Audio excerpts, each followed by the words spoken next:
Hare Krishna, Krishna Krishna, Hare Hare, Hare Rama, Rama Rama, Hare Hare, Hare.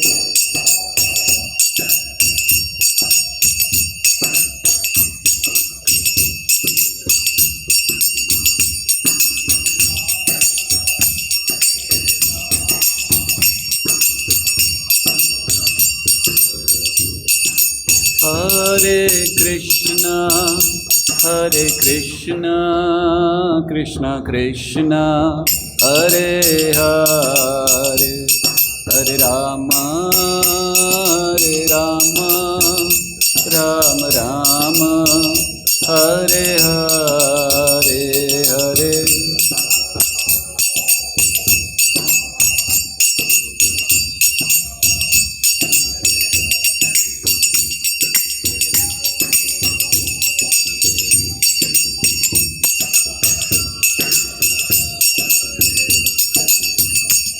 Hare Krishna, Krishna Krishna, Hare Hare, Hare Rama, Rama Rama, Hare Hare, Hare.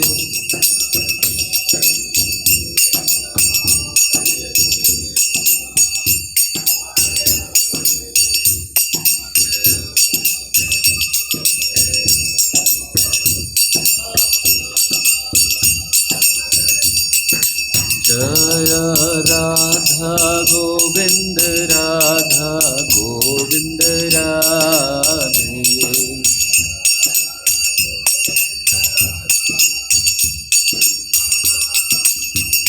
Jaya Gaur Nataraj, Jaya Dayalitai, Gaur Nataraj, Jaya Dayalitai.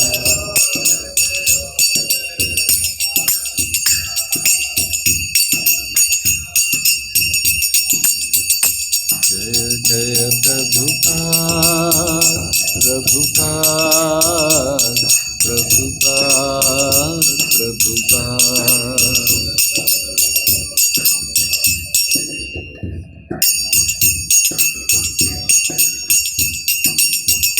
Nitai Gaura Hari Bol, Hari Bol, Hari Bol, Nitai Gaura Hari Bol.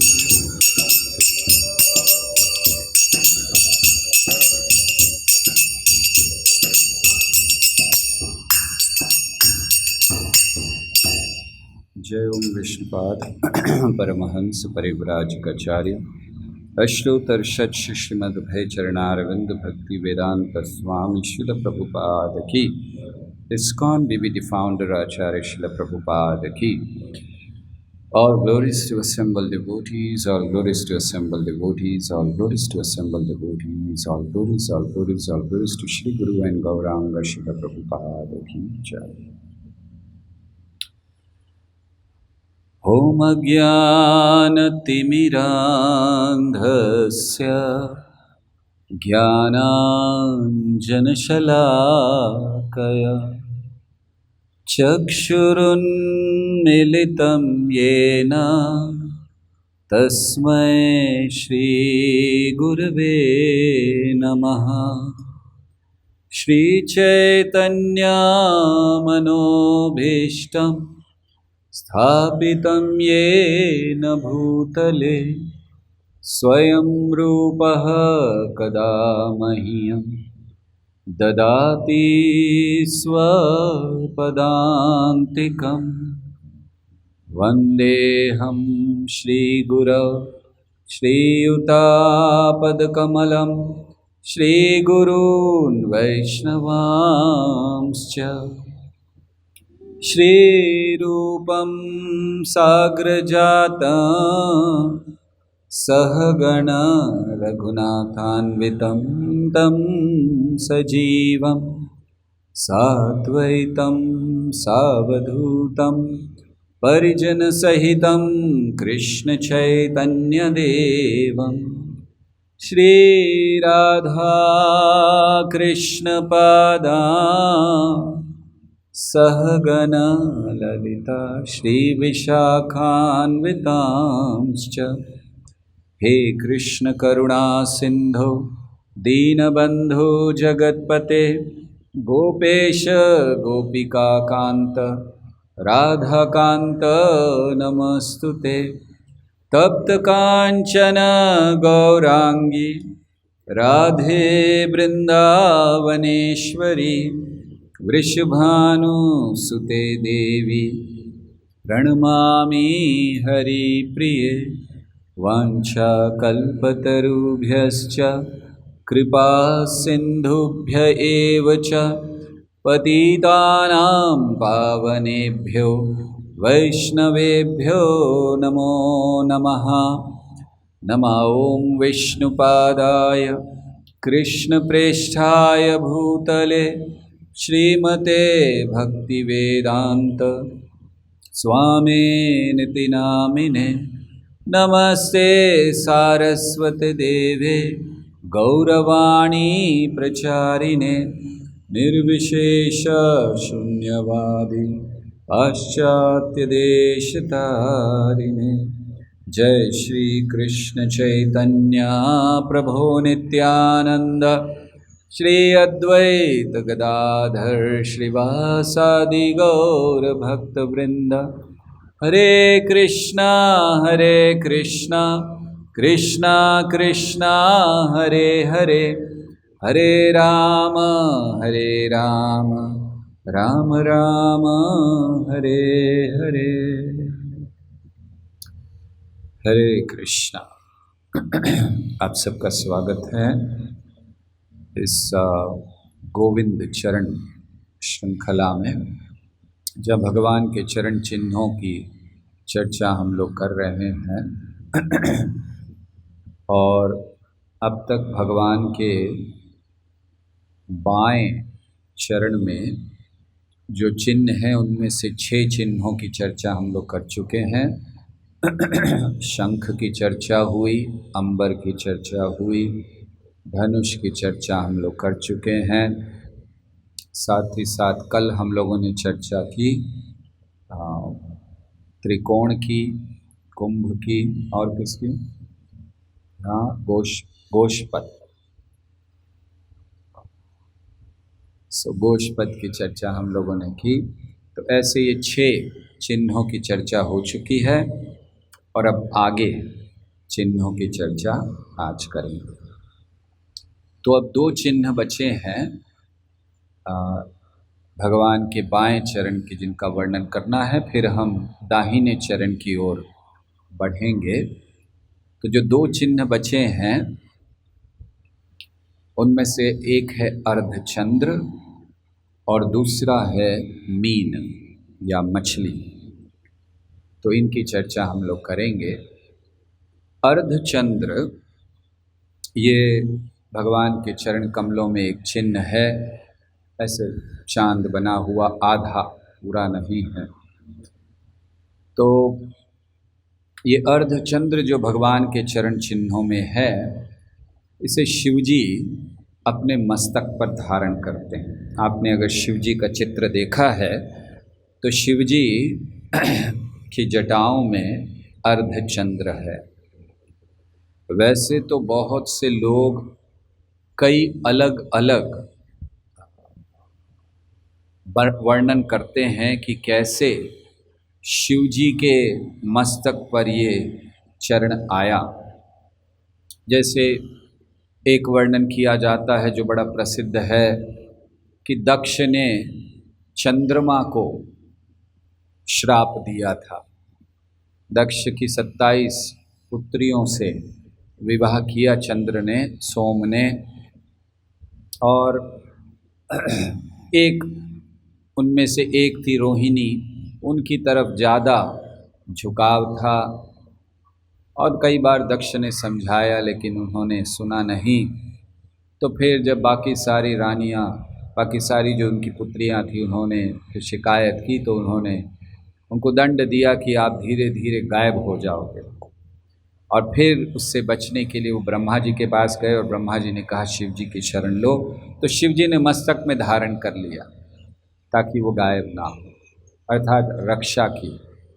और इसीलिए शिव जी का एक नाम है सोमनाथ।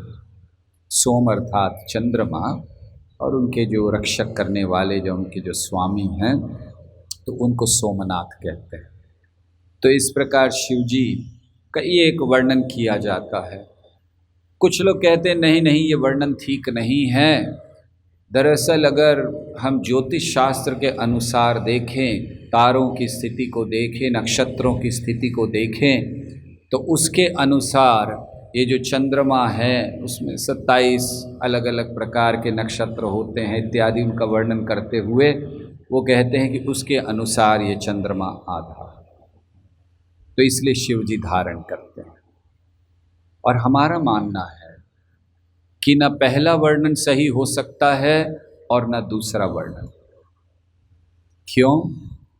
क्योंकि एक ही वर्णन सही हो सकता है, और वो ये है कि शिवजी अर्धचंद्र अपने मस्तक पर इसलिए धारण करते हैं क्योंकि वो चिन्ह श्री कृष्ण के चरणों में है। इसीलिए जब मस्तक पर धारण करने की बात आई चंद्रमा को, तो उन्होंने कहा अर्धचंद्र करेंगे। क्यों? क्योंकि श्री कृष्ण के चरण में अर्धचंद्र है। तो अब श्री कृष्ण के चरणों में आधा ही चंद्रमा क्यों नहीं है? कृष्ण तो कभी कभी कृष्ण का नाम कृष्णचंद्र कहा जाता है, रामचंद्र कहा जाता है, गौरचंद्र कहा जाता है। तो ये तो चंद्रमा पूरा होना चाहिए, भगवान के चरणों में आधा क्यों है?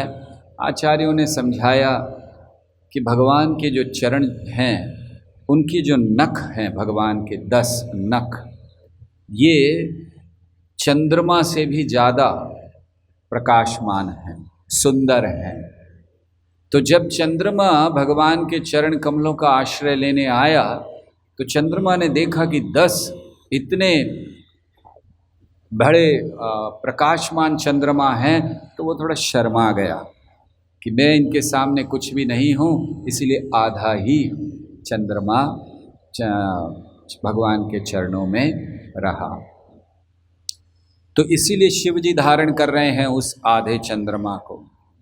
और जो भक्त भगवान के इस चरण चिन्ह का स्मरण करते हुए भक्ति करते हैं, भगवान का नाम लेते हैं, वे लोग शिवजी की तरह भगवान के महान भक्त बन सकते हैं अगर वे चंद्रमा का स्मरण करें। चंद्रमा ये साधारणतः जुड़ा हुआ है शीतलता से।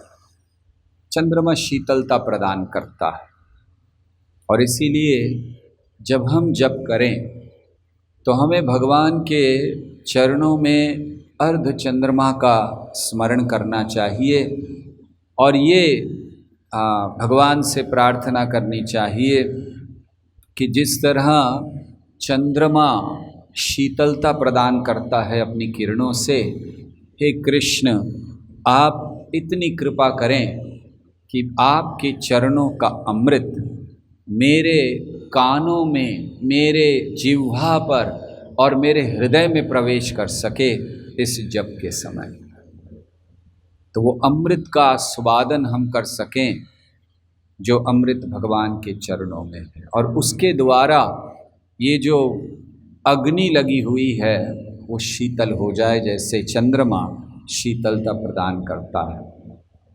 चंद्रमा मन का भी अधिष्ठाता देव है।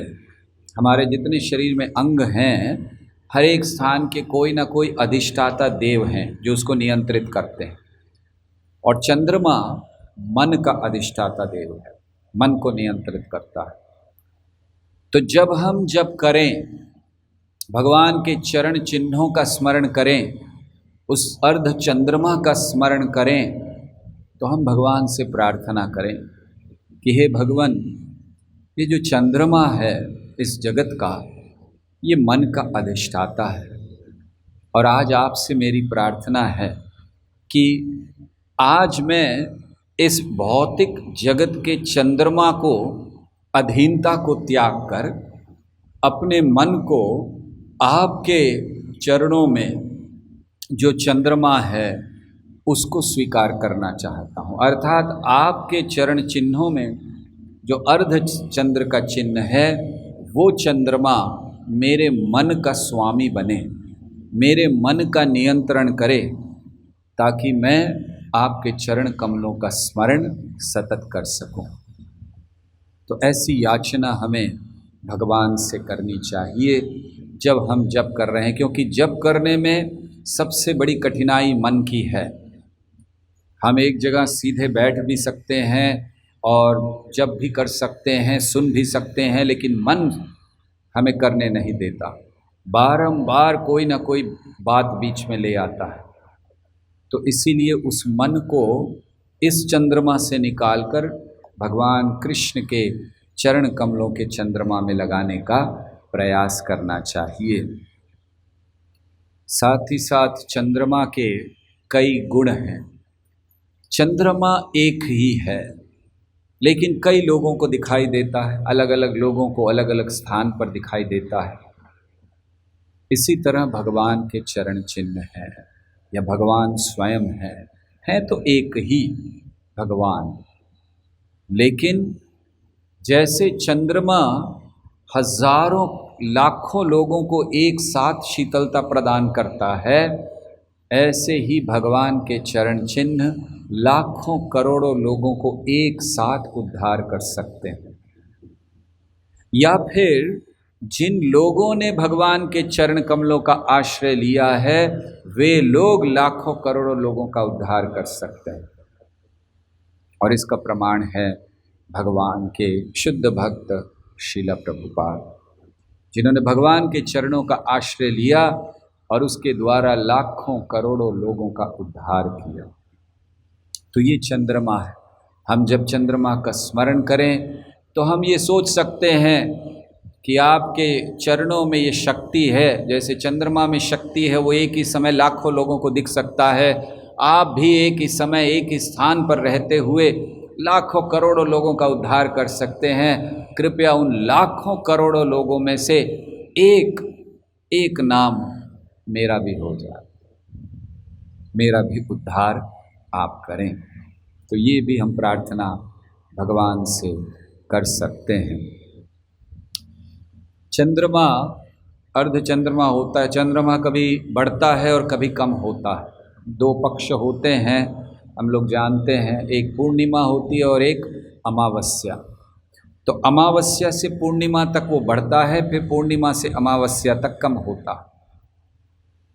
तो इसी तरह हमारी भक्ति है, कभी बहुत बढ़ जाती है, कभी कम हो जाती है। तो भगवान से हम जब भगवान के चरणों का स्मरण करें और उस चिन्ह का स्मरण करें तो हम भगवान से ये प्रार्थना कर सकते हैं कि जैसे जैसे जैसे चंद्रमा बढ़ता है पूर्णिमा की ओर, अर्थात प्रकाश बढ़ता जाता है, तो हे कृष्ण, जैसे जैसे मैं आपके नाम को लेता जाऊं, जैसे जैसे मैं आपकी कथा का श्रवण करते जाऊं, कृपया इतनी कृपा कीजिए मेरे ऊपर कि मेरे हृदय से ये जो अंधकार है, अज्ञान है, अज्ञान की तुलना अंधकार से की गई है। ओम अज्ञान तिमिरांधस्य, अंधकार है।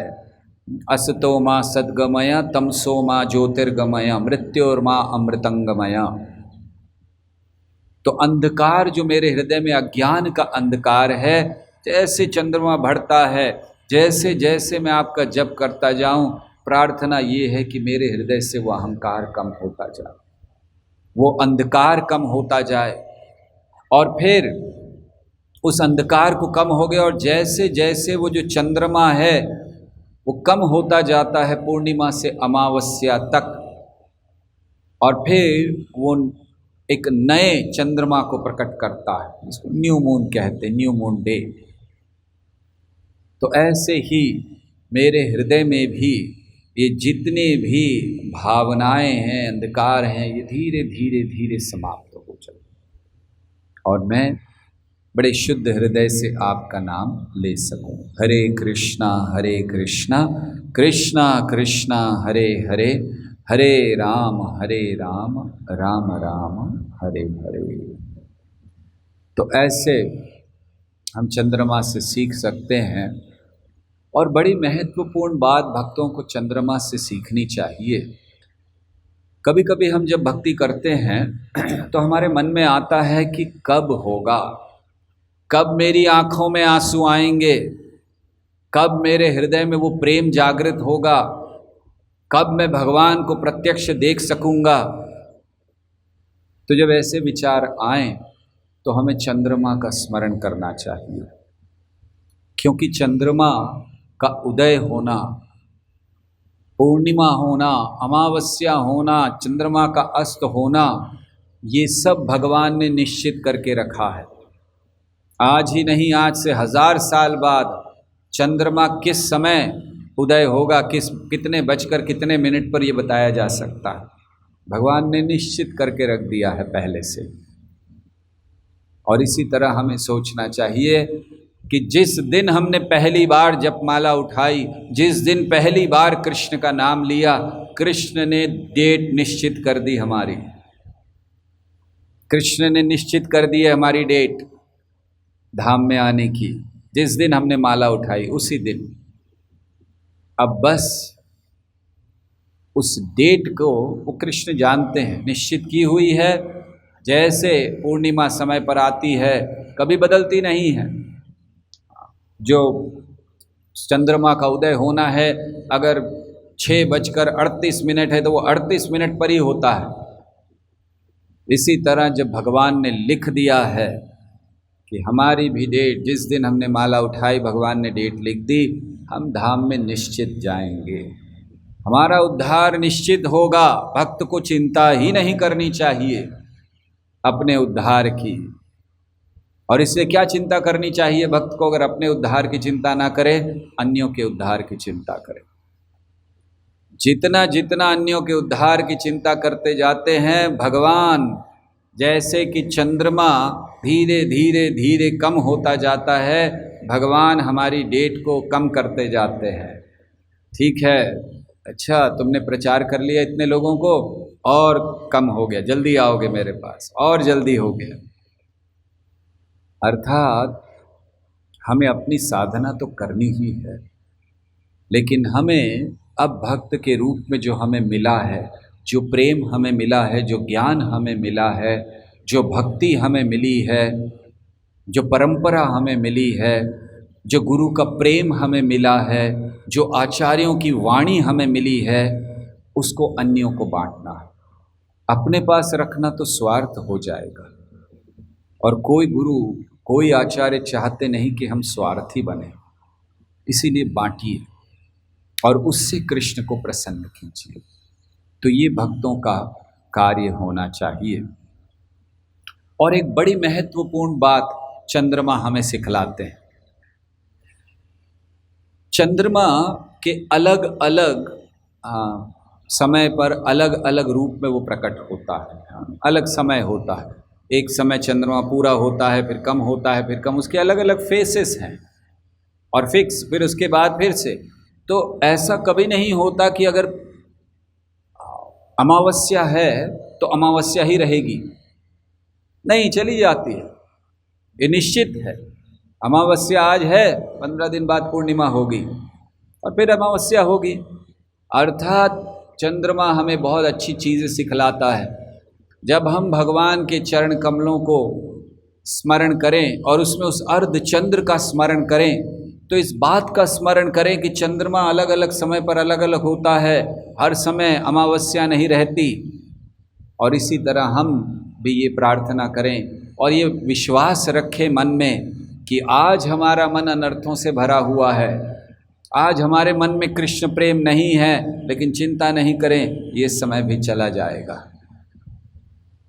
जब बहुत दुखी हो आप और कृष्ण का जप करने की भी इच्छा ना हो रही हो, इतने दुखी हो, लेकिन फिर भी एक कर्तव्य बुद्धि से कृष्ण का नाम का जप कर रहे हैं, तो ये सोचिए कि ये समय भी चला जाएगा। चिंता नहीं करनी चाहिए, इस जगत में कुछ शाश्वत नहीं है। तो ये भी हम लोग इस चंद्रमा से सीख सकते हैं। चंद्रमा से एक बहुत महत्वपूर्ण बात हम लोग सीख सकते हैं। आकाश में कई तारे होते हैं, लेकिन चंद्रमा उन सब में खिलकर आता है। जितना प्रकाश, जितना गुणगान चंद्रमा का किया जाता है, उतना गुणगान तारों का नहीं होता। प्रकाश तारों में भी है, लेकिन एक चंद्रमा बहुत है कई तारों में। तो भक्तों को ये सोचना चाहिए, अपने अंदर विश्वास बढ़ाने के लिए चंद्रमा का स्मरण करना चाहिए, और ये सोचना चाहिए कि जैसे कई सारे सितारे हो सकते हैं, लेकिन उनमें चंद्रमा को प्रमुख माना जाता है। चंद्रमा श्रेष्ठ होता है, सबसे ज़्यादा वो रोशनी देता है। जय श्री श्री गौरनाथ। इसी तरह हमें मानना चाहिए कि बाकी सारे अध्यात्मवादियों में, फिर वो चाहे कर्म के द्वारा भगवान से जुड़ रहे हैं, ज्ञान के द्वारा भगवान से जुड़ रहे हैं, योग के द्वारा भगवान से जुड़ रहे हैं, ब्रह्मवादी हैं या जो भी हैं, सारे अध्यात्मवादियों में से जो भक्त है वो चंद्रमा के समान है।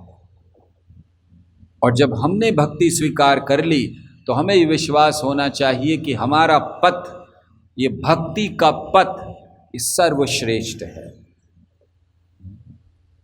तो ऐसे विश्वास के साथ हमें भगवान की भक्ति करनी चाहिए।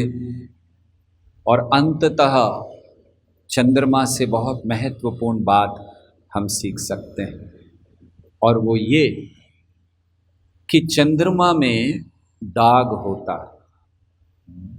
आपने देखा होगा चंद्रमा में जब देखते हैं तो उसको ध्यान से देखिए, उसमें दाग दिखाई देता है।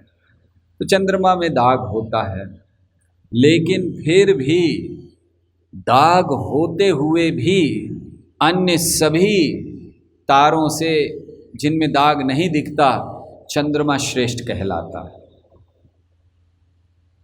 तो क्यों श्रेष्ठ कहलाता है? क्योंकि उसके अंदर प्रकाश है, वो इतना प्रकाशमान है, शीतलता प्रदान करता है।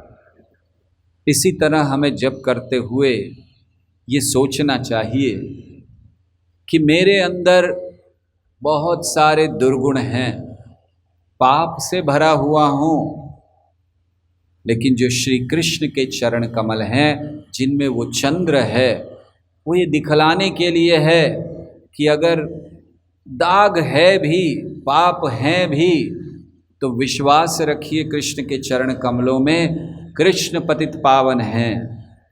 श्रील प्रभुपाद एक स्थान पर लिखते हैं कि श्रील भक्ति सिद्धांत सरस्वती ठाकुर, प्रभुपाद कहते हैं हमारे गुरु महाराज श्रील भक्ति सिद्धांत सरस्वती ठाकुर ने कहा है कि जो 64 माला जप नहीं करता वो पतित है। और फिर प्रभुपाद कहते हैं इस आधार पर हम सब पतित हैं, 16 माला जप कर रहे हैं केवल।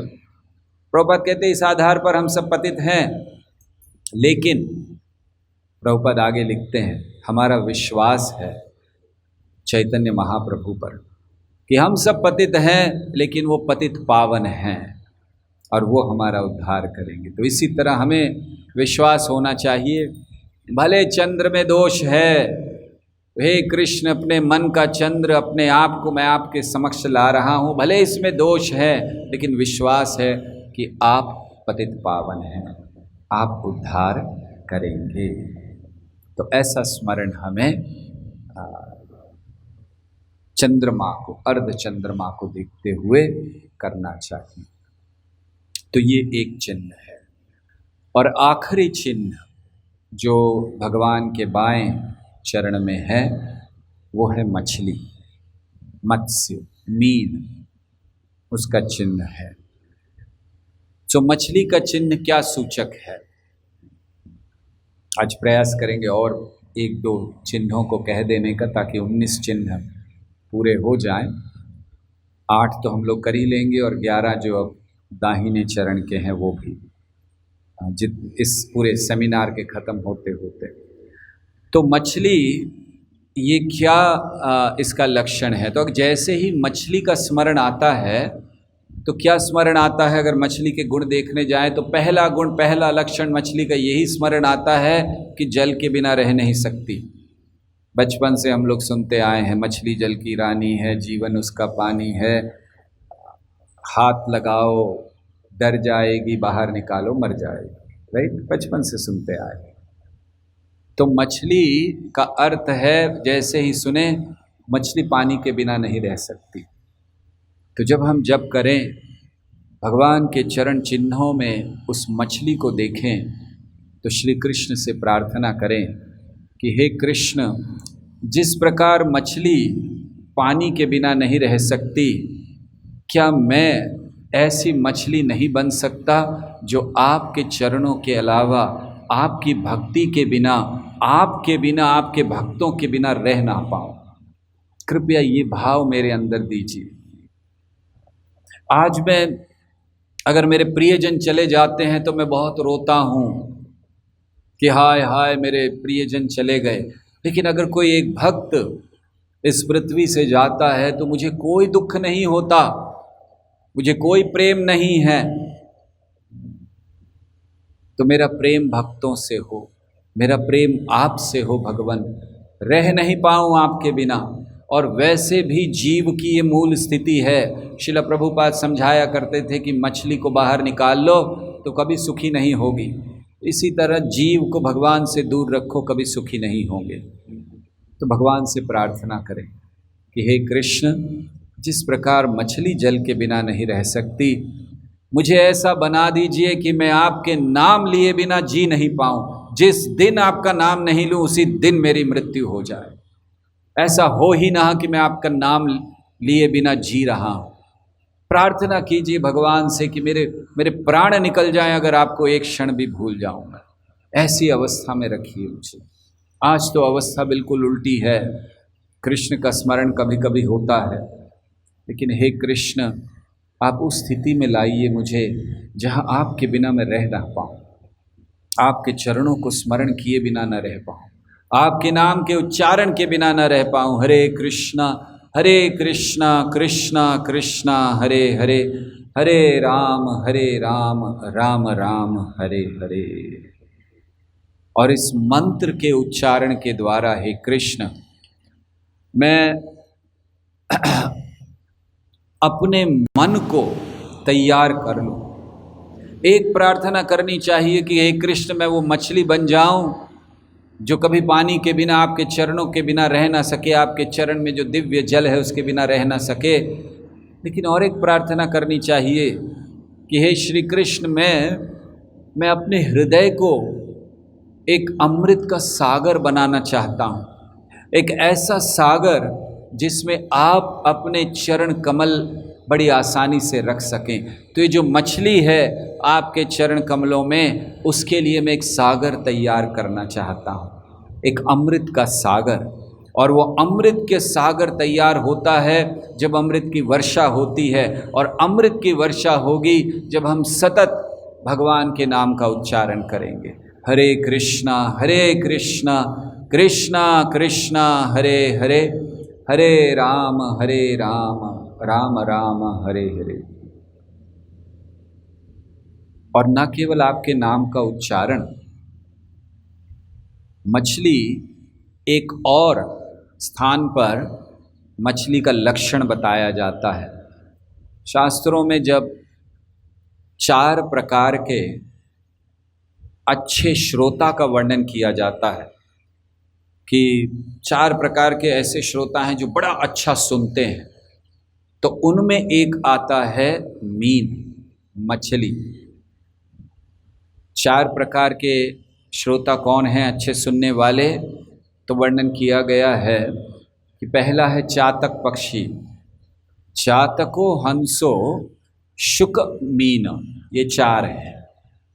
एक है चातक, दूसरा है हंस, तीसरा है शुक और चौथे हैं मीन अर्थात मछली। तो मछली कैसे श्रवण करती है? चातक का श्रवण कैसा है?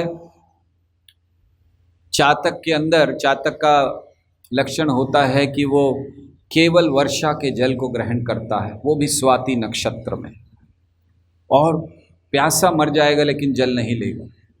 तो अच्छे श्रोता कौन होते हैं? जो केवल कृष्ण कथा का श्रवण करते हैं, वे और कोई कथा में रुचि नहीं लेते।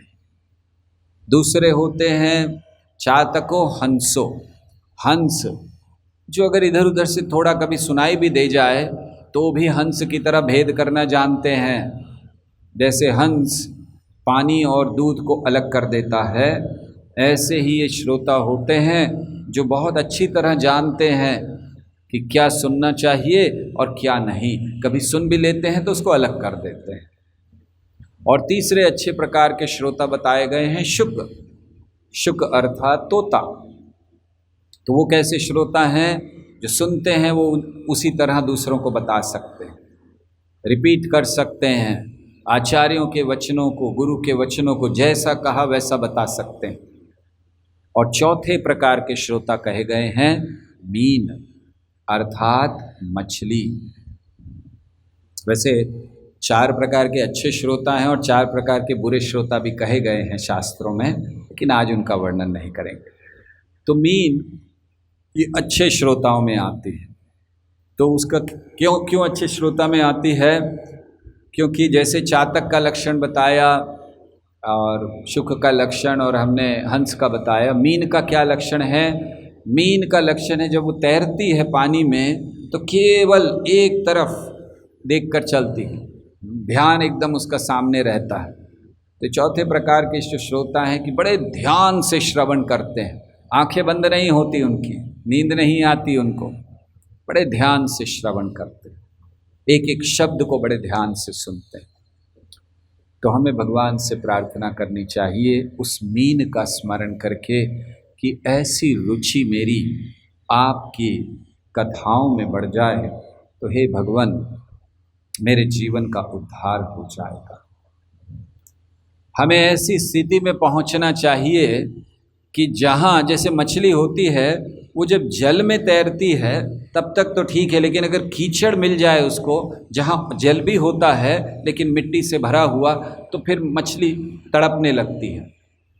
तो एक भक्त को ऐसे होना चाहिए मछली की तरह कि अगर कृष्ण कथा का सागर है तो बहुत अच्छा है, लेकिन अगर कहीं उसमें मिट्टी मिल गई है, कहीं उसमें अन्य कोई मिलावट आ गई है, शुद्ध परंपरा से नहीं है ज्ञान, तो फिर भक्त को संतुष्ट नहीं होना चाहिए। तो ऐसे हमें मछली ज्ञान देती है। और मछली एक बड़ा महत्वपूर्ण स्थान ग्रहण किया है मछली ने, भगवान के चरणों में तो है ही, लेकिन उसने एक स्थान ग्रहण किया है और वो है एक ध्वज, एक फ्लैग है। तो ध्वज पर है, तो कौन से ध्वज पर है? कामदेव के ध्वज पर। जो कामदेव हैं हमारे इस जगत में, जो काम वासनाओं को बढ़ाते हैं, उनके ध्वज पर है ये मछली, उनका चिन्ह है मछली, कामदेव का।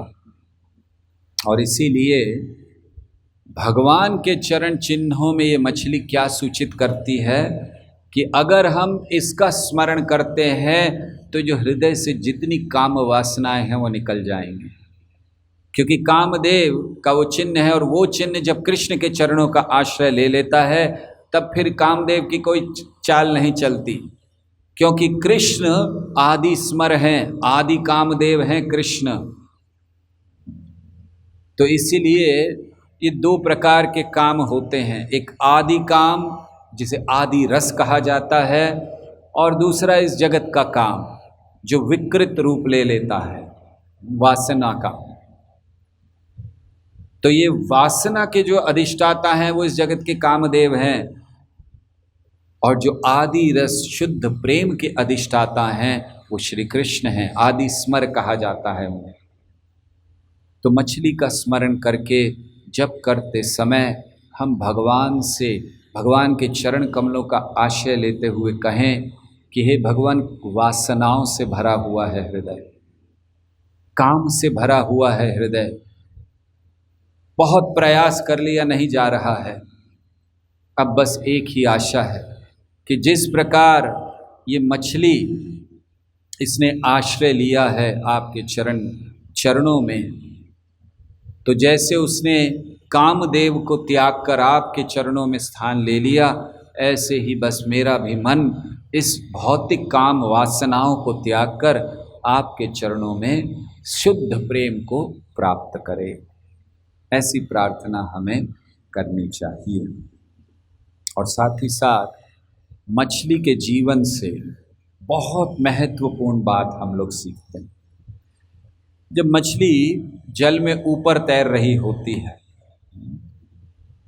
तो मछली क्या करती है?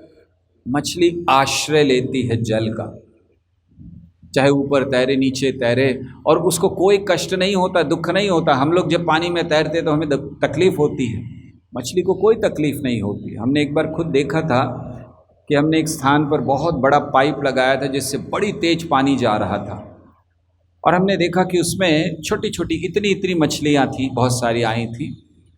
तो वो खेल कर रही थी, जबकि इतना तेज प्रवाह जा रहा था वहाँ से, लेकिन वो लोग आते थे, छोटी छोटी 30-35 मछलियाँ थी, छोटी छोटी सब। तो वो आती थी जानबूझ करके, उनको स्पीड में जा रहा था तो खेल हो रहा था उनके लिए। वो आती थी फिर ऐसे चली जाती थी, फिर आती थी फिर चली जाती थी, मतलब वो खेल कर रही थी। और हम सोच रहे थे कि देखो ये तो बहुत छोटी सी मछली है, इतनी इतनी छोटी मछली, लेकिन ये भी जल में आनंद ले रही, इतने तेज बहाव में, इसको कुछ नहीं हो रहा। क्यों? क्योंकि उसने आश्रय ले लिया। इसी तरह अगर हम भगवान के चरण कमलों का आश्रय ले लें तो इस जगत के सारे भय से मुक्त हो जाएं। अभय चरणारविंदरे। और फिर जब मछलियाँ पानी में केवल ऊपर ऊपर तैरती हैं तो जानते हैं क्या होता है? गरुड़ जी आते हैं, जो गिद्ध होते हैं, जो गरुड़ होते हैं, वो जो पकड़ना चाहते हैं मछली को, तो कौन सी मछली को पकड़ते हैं? जो जल में ऊपर है, ज़्यादा अंदर तो नहीं जा सकते।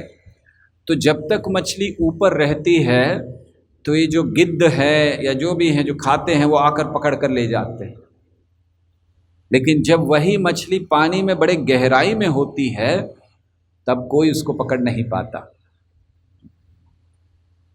इसी तरह जब तक हम भक्ति में ऊपरी तौर पर केवल दिखावे की भक्ति करते रहते हैं, भक्ति की गहराइयों में प्रवेश नहीं करते, तब तक काल रूपी गिद्ध हमें पकड़ने के लिए तैयार है। तब तक काम रूपी गिद्ध हमें पकड़ने के लिए तैयार है, भोग रूपी गिद्ध हमें पकड़ने के लिए तैयार है। लेकिन जब भक्त भक्ति की गहराइयों में जाता है, अर्थात अपने आप को डुबो देता है कृष्ण कथा में, कृष्ण के नाम में, कृष्ण की सेवा में, वैष्णव सेवा में, तो उस समय वो बच जाता है उस गिद्ध से, काल रूपी गिद्ध से। और इसीलिए गहराइयों में जाना, प्रभुपाद समझाया करते थे कि now is the time to boil the milk. अब समय है कि हमें दूध को गाढ़ा करना है। अर्थात आंदोलन की स्थापना ये प्रभुपाद का उद्देश्य था, उन्होंने उद्देश्य पूरा किया, आंदोलन को स्थापित किया। अब हमें केवल उसको आगे बढ़ाना है। प्रभुपाद ने हमें भक्ति का मार्ग दिया, हमें गंभीरता लानी है। प्रभुपाद ने हमें पथ दिखाया, हमें चलना है। तो इसीलिए now is the time to boil the milk. गहराई में जाने की आवश्यकता है अब भक्ति के सिद्धांतों को, गहन सिद्धांतों को समझने की आवश्यकता है। नम्र भाव में वैष्णव सेवा करने की आवश्यकता है। समर्पित भाव में कृष्ण कथा श्रवण करने की आवश्यकता है। और ध्यान पूर्वक भगवान के नाम लेने की आवश्यकता है। हरे कृष्णा कृष्णा कृष्णा हरे हरे, हरे राम राम राम हरे हरे। ये आवश्यकता, और ये हम मछली से सीखते हैं। हमने कुछ समय पहले सुना था कि एक स्थान पर जब सुनामी आया, तो जिस सुनामी आने से पहले लोग वहाँ पर सब कुछ खेल कर रहे थे, तो उनमें से एक व्यक्ति वो समुद्र में गहराई में चला गया, डाइव किया उसने अंदर, और वो बहुत समय अंदर रहा। और वो बताता है, उसका अनुभव आया था लिखकर, कि जब वो अंदर था तो उसको कुछ ऐसा जरा सा हलचल सुनाई, ऊपर पता चला कि कुछ हलचल हुआ है, बस उतना है। उसने सोचा होगा कुछ, वो अपना नीचे जो गया था, ढूंढ रहा था, जो कर रहा था, डाइविंग किया हुआ था, वो सब करा। और जब वो बाहर आया तब तक सुनामी समाप्त हो चुका था, सुनामी आकर सब बर्बाद कर चुका था। और जब ये बाहर आया तो इसने देखा, आश्चर्य, ये क्या हो गया। और तब उसको बहुत बाद में पता चला कि जिस समय वो नीचे था उस समय ऊपर सुनामी आ गया, लेकिन क्योंकि वो नीचे था समुद्र में, इवन सुनामी भी उसका कुछ नहीं कर पाया। इसी तरह हमारे जीवन में रोज सुनामी आते हैं, भावनाओं के सुनामी आते हैं, वासनाओं के सुनामी आते हैं, आसक्तियों के सुनामी आते हैं, बहुत सारे सुनामी आते हैं। लेकिन इन सब से हम बच सकते हैं अगर भक्ति की गहराइयों में हैं, समुद्र की गहराई में हैं, तो हम बड़ी आसानी से बच सकते हैं। तो इसीलिए हमें भगवान के चरण कमलों का आश्रय लेना चाहिए और भगवान से प्रार्थना करनी चाहिए कि हे भगवान, जिस तरह आपने मत्स्य अवतार लिया, हम सब जानते हैं कि भगवान ने मत्स्य अवतार लिया राजा सत्यव्रत की रक्षा करने के लिए, और प्रलय के जल में रक्षा की है। राजा को कहा था आज से 7वें दिन प्रलय आएगा, सब कुछ जलमग्न हो जाएगा, और फिर तुम्हारे लिए एक बोट भेजेंगे, तुम उसमें बैठ जाना। और फिर भगवान ने मत्स्य अवतार लिया और उस बोट को खींचते रहे प्रलय के जल में। तो भगवान से प्रार्थना करनी चाहिए कि हे कृष्ण, आपके चरणों में इस मीन को देखकर मेरी यही प्रार्थना है कि जैसे वो प्रलय के जल में आपने अपने भक्त सत्यव्रत की रक्षा की थी, तो इस समय भी मेरे जीवन में प्रलय आया हुआ है, दुखों का प्रलय आया हुआ है, बंधनों का प्रलय आया हुआ है, अनावश्यक बोझों का प्रलय आया हुआ है। कृपया इस समय भी आप इस मत्स्य का स्मरण करके मैं आपसे प्रार्थना कर रहा हूँ कि इस समय भी आप मेरी रक्षा कीजिए। तो इस प्रकार से जब हम भगवान के चरणों में मीन के चिन्ह को देखें तो हमें ये सोचना चाहिए कि कैसे हम भक्ति की गहराइयों में तैरते हुए, डूबते हुए, समुद्र हो सकता है तैरने के लिए हो, लेकिन भक्ति का समुद्र डूबने के लिए। जब तक डूबेंगे नहीं, जीवित नहीं रहेंगे भक्ति में। ये जो साधारण समुद्र है, इसमें डूबने के बाद व्यक्ति मर जाता है, लेकिन भक्ति रस का जो समुद्र है उसमें डूबने के बाद व्यक्ति सही दृष्टि में जीता है। जीवन तो तब पता चलता है उसे जब भक्ति रस में डूबता है। अभी तो केवल धोखा दे रहा है, अपने आप को भी, समाज को भी, और हर एक को, भगवान को भी। अभी तो धोखा दे रहे हैं। असली जीवन होगा जब डूब जाएंगे। तो ये प्रार्थना हमारी होनी चाहिए। तो ये मीन का चिन्ह है। और फिर अगला चिन्ह है जौ के दाने का। छोटा सा चिन्ह है, अगर आपको दिख रहा हो आपके स्क्रीन पर, अगर दिखाया जा रहा हो तो जौ बहुत छोटा सा चिन्ह है। ये अब हम क्षमा कीजिए, अब हम दाहिने चरण पर आ गए हैं। तो दाहिने चरण के अब चिन्हों का वर्णन शुरू कर रहे हैं। तो 8 चिन्ह जो भगवान के बाएं चरण पर हैं वो समाप्त हो चुके हैं। अब दायां चिन्ह आप उसको दिखा रहे हो इस समय, दाहिना चिन्ह, दाहिना चरण। ओके, तो अभी आपको दाहिना चरण दिखाया जा रहा है। इसमें 11 चिन्ह हैं जिनका वर्णन हम प्रारंभ करेंगे। जौ है, चक्र है, इत्यादि जैसे जैसे आए। तो अब दाहिने चरण के पहला चिन्ह या 9वां चिन्ह है जौ का दाना। बस छोटा सा, इतना सा होता है जौ। तो जौ के दाना क्यों? जौ का दाना इसलिए कि जब हम इस जौ के दाने का स्मरण करें भगवान के चरणों पे, तो भगवान से प्रार्थना करें। ये जौ का दाना क्या सूचित करता है कि जिस व्यक्ति ने भगवान के चरण कमलों का आश्रय लिया है, उसके जितने भी जीवन थे, हजारों लाखों करोड़ों जीवन जो थे, या उन जीवन में जो काम कर्म होने वाले थे, वो सब भगवान के प्रभाव से छोटे होकर एक जौ के दाने के समान हो गए। अर्थात जितने भी लाखों करोड़ों जन्म और लेने थे हमें, भगवान का चरण कमल का आश्रय लेने से सब समाप्त, तो बस इतना सा रह गया। या फिर हमारे कर्म जो ऐसे संचित कर्म थे कि पता नहीं कितने कितने लाखों करोड़ों जन्म हमें लेने पड़ते, उस संचित कर्म को भगवान ने इतना सा कर दिया जौ के दाने के लिए, क्योंकि हमने शरण ले ली भगवान के चरण कमल की। ये भगवान की शक्ति। तो इसीलिए जौ का दाना ये दिखलाता है। और हमारे कर्म बहुत हैं। संचित कर्म का अर्थ होता है कि जो हमने कई कई जन्मों से कर्मों को इकट्ठा करके रखा है, वही हमारा धन है। अहम मम अभिमान ए मात्र धन, बद्ध जीव निज बलि जाने मने मन। भक्ति विनोद ठाकुर कहते हैं कि क्या धन इकट्ठा किया है हमने?